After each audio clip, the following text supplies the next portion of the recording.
Hello everyone. Today we are going to learn Vlookup.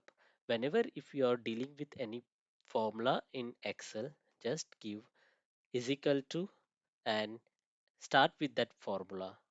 Okay, here we will going to give Vlookup.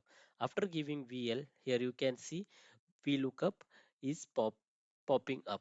Okay, just give tab. Okay, VLOOKUP is open. Now select the cell for which you have to look the value into another column. After selecting cell, give comma, then select the range of the value in which you have to look previously selected cell. After that, just give function F4. Here you can see after pressing function F4, it has been converted into a variable. Then again give a comma. Okay, we are going to look into first column. That's why giving 1. After that, give 0 for true and enter.